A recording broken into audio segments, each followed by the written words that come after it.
Hi, Maggie here again.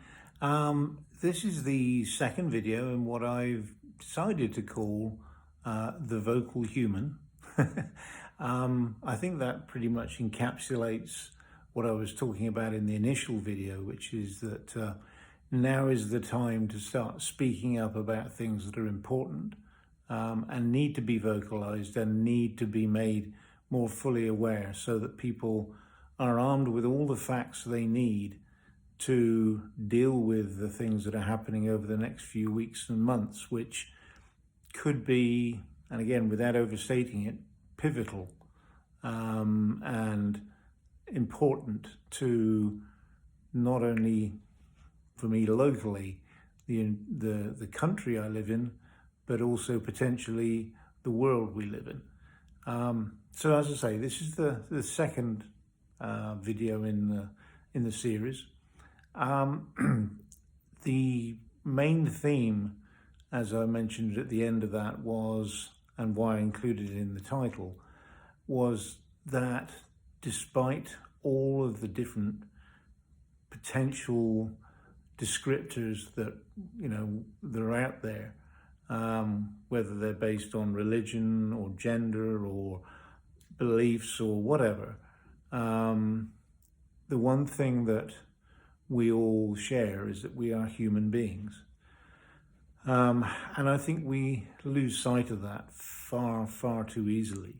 And that in our political beliefs, in our dogma, in our fears, we all too often forget that either someone else is human or forget our own humanity. It's interesting, if you go back through history and look at the worst excesses, the most horrific things that have happened in the world that I hope most people would regard as completely unacceptable and inhuman, they are described as exactly that, inhuman. And they also seek to dehumanize the subjects of that. I mean, there are numerous examples, but one obvious example is the Holocaust in the Second World War. The majority of the people that were the result of that, the subject of that, were obviously traditionally the Jewish population of various countries in Central Europe and, well, all of Europe that was taken over.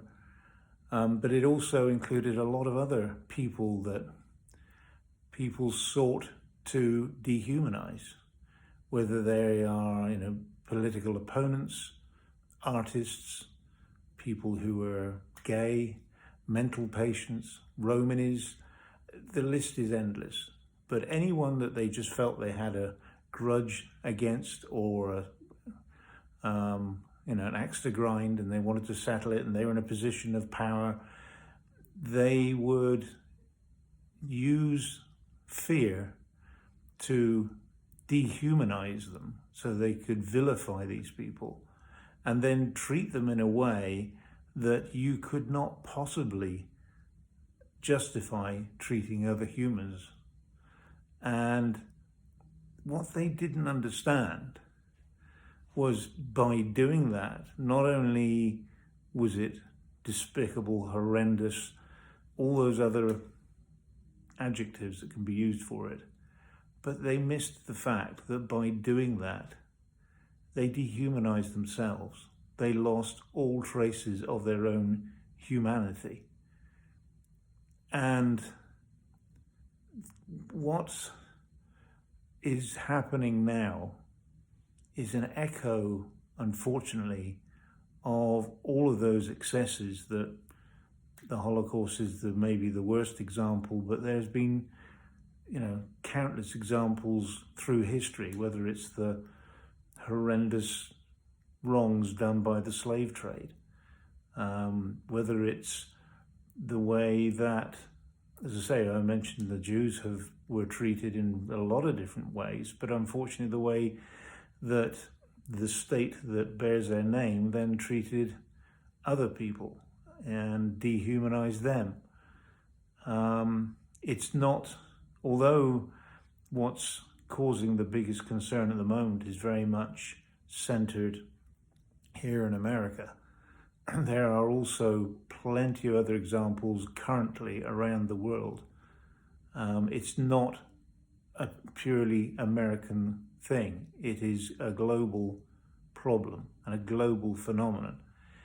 It comes and goes in various times and places, but it's sadly something that happens all too often.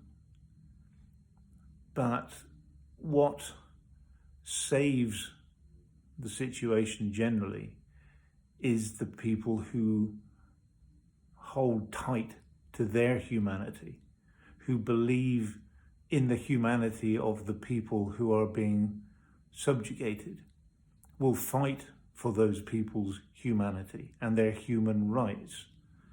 Human is a word that appears in all of those things: human rights, dehumanizing, humanity, inhuman. The key to all of this is we are human beings. It doesn't matter which country we live in, what faith we hold, what gender we believe we are.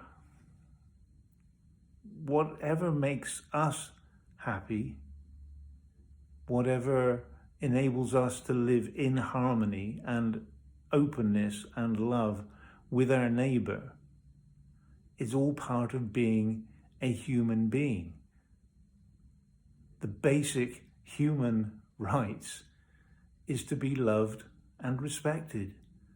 And when we lose sight of that, that's when we start to dilute and even lose our own humanity.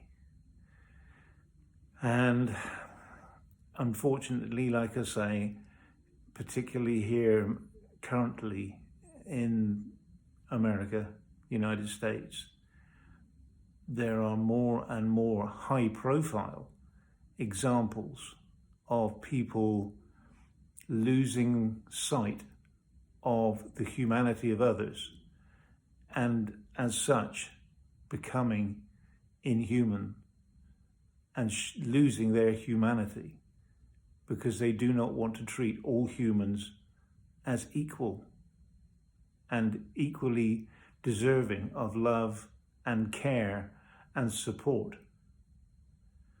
Their fear of a certain human being, a certain group they've created, gives them, they feel, the right to dehumanize those people and not give them the right to be treated as human. And we have to kick back from that. We have to resist that. We are all human beings, even the people that are being so despicable. We have to try and find some way of reminding them of their humanity and of the humanity of others. We can't give up. We can't dilute that. We can't accept second best for anybody on this. Our humanity is paramount. And now is the time to fight for it. I'll leave it there for now, but this is a theme I think we're just going to carry on. Like I said before, there's several places to go to get facts. Don't, as someone says to me, just blindly drink the Kool-Aid.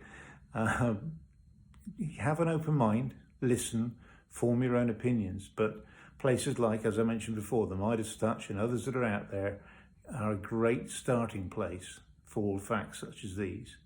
In the meantime, please feel free to comment. Thumbs up would be wonderful. Subscribe if you want to. I want to hear from you. I want to know that I'm helping, and I need to get ideas about how we can do all this together.